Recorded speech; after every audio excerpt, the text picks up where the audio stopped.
નમસ્કાર. ચાલો આજે ગુજરાતી વ્યાકરણની એક મસ્ત મજાની સફર પર નીકળીએ. આપણી ભાષાનો એકદમ પાયાનો પણ સૌથી અગત્યનો ભાગ એટલે કે નામ. તૈયાર છો નામની આ આખી દુનિયાને જાણવા માટે?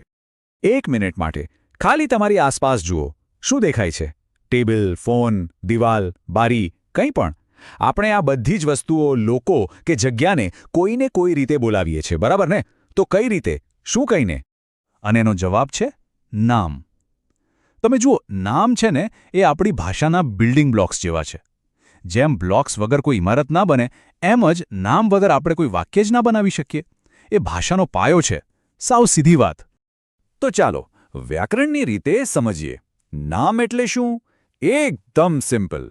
કોઈ પણ વ્યક્તિ, વસ્તુ, જગ્યા, પ્રાણી, અરે આપણી લાગણીઓ કે વિચારોને ઓળખવા માટે જે શબ્દ વપરાય ને એ જ છે નામ.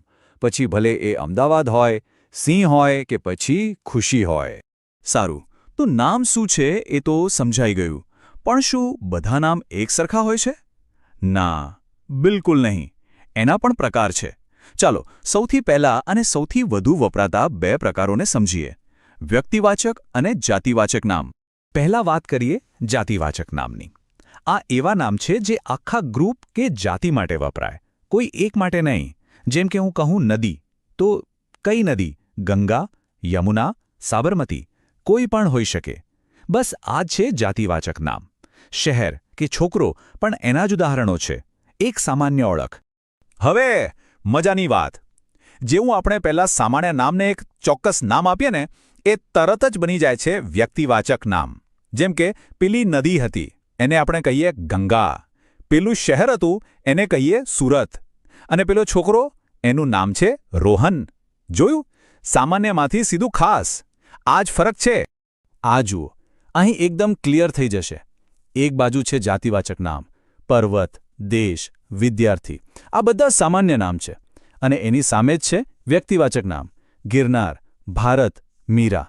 એટલે કે પર્વત તો કોઈ પણ હોઈ શકે, પણ ગિરનાર તો એક જ છે. દેશ કોઈ પણ હોઈ શકે, પણ ભારત એક જ છે. બસ આ જ છે આખો ખેલ. સરસ. તો જાતિવાચક અને વ્યક્તિવાચક વચ્ચેનો ભેદ તો હવે પાક્કો થઈ ગયો.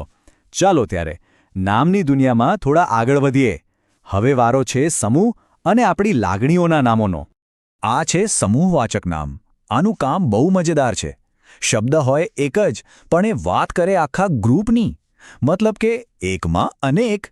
ચલો જોઈએ કઈ રીતે. જેમ કે લશ્કર. આપણે એક લશ્કર કહીએ, પણ એમાં હજારો સૈનિકો હોય. લોકોનું ટોળું, ચાવીઓનું ઝુમખું, કે પછી જહાજોનો કાફલો. આ બધા શબ્દો છે સમૂહવાચક નામ. એક શબ્દમાં આખું ગ્રુપ આવી જાય. ઓકે, હવે એવા નામોની વાત જે દેખાતા નથી, જેને આપણે અડી પણ ના શકીએ. પણ હા, એને ચોક્કસપણે અનુભવી શકીએ છીએ. આ છે ભાવવાચક નામ. આપણી ફિલિંગ્સ, આપણા ગુણ, આપણા વિચારો, એ બધાના નામ. આ વાક્ય કેટલું સરસ છે. હિંમત એ ડરની ગેરહાજરી નથી, પણ ડર પરનો વિજય છે. આમાં હિંમત અને ડર શબ્દો પર ધ્યાન આપો.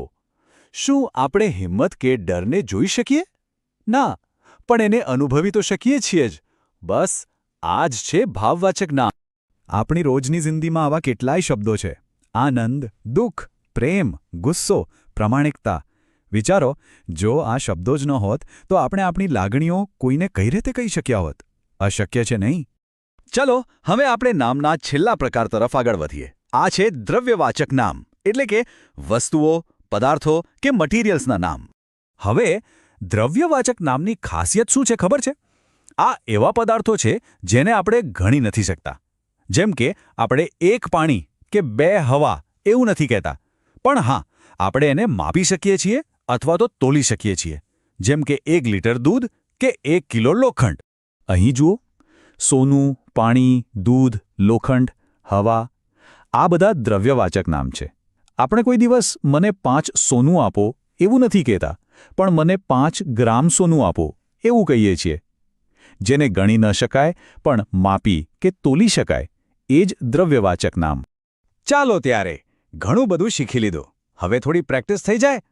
હું તમને કેટલાક વાક્યો આપીશ અને આપણે સાથે મળીને એમાંથી નામ શોધીશું અને એનો પ્રકાર પણ ઓળખીશું. રેડી? ઓકે, પહેલું વાક્ય છે ગાંધીજીએ સત્ય અને અહિંસાનો માર્ગ બતાવ્યો. ચાલો વિચારો, આ વાક્યમાં કયા કયા શબ્દો નામ છે અને એ કયા પ્રકારના છે? થોડો સમય લો. ચાલો જવાબ જોઈએ. ગાંધીજી, એ તો એક ખાસ વ્યક્તિ છે, એટલે વ્યક્તિવાચક નામ. સત્ય અને અહિંસા, આ તો ભાવો છે, ફિલિંગ્સ છે, એટલે ભાવવાચક નામ. અને છેલ્લે માર્ગ, એ તો કોઈ પણ રસ્તો હોઈ શકે, એટલે એ થયું જાતિવાચક નામ. કેવું રહ્યું? સાચું પડ્યું ને?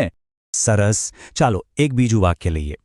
આપણું લશ્કર સરહદ પર દેશની રક્ષા કરે છે. આમાં કયા નામ છે? વિચારો જોઈએ. તો અહીં લશ્કર એ આખા સૈનિકોના ગ્રુપની વાત કરે છે, એટલે એ છે સમૂહવાચક નામ. અને સરહદ અને દેશ એ તો સામાન્ય નામ છે, કોઈ પણ સરહદ કે દેશ હોઈ શકે, એટલે બંને છે જાતિવાચક નામ. મને લાગે છે કે હવે બધા પ્રકારો બરાબર સમજાઈ ગયા હશે. તો ફટાફટ એક રીકેપ કરી લઈએ. આપણે નામના 5 મુખ્ય પ્રકારો જોયા: વ્યક્તિવાચક, જાતિવાચક, સમૂહવાચક, ભાવવાચક અને દ્રવ્યવાચક. બસ આ 5 નામ યાદ રાખી લો એટલે નામનો આખો ટોપિક તમારી મુઠ્ઠીમાં. તો બસ આજની આપણી નામની સફર અહીં પૂરી થાય છે. પણ જતાં જતાં એક સવાલ તમારા માટે. ક્યારેય વિચાર્યું છે કે જો આપણી પાસે ભાવવાચક નામ જ ન હોત તો? જો પ્રેમ, ખુશી, દુઃખ જેવા શબ્દો જ ન હોત તો આપણે આપણી લાગણીઓ કેવી રીતે વ્યક્ત કરત? વિચારવા જેવી વાત છે, ખરું ને? આ વિચાર સાથે આપણે ફરી મળીશું. આવજો.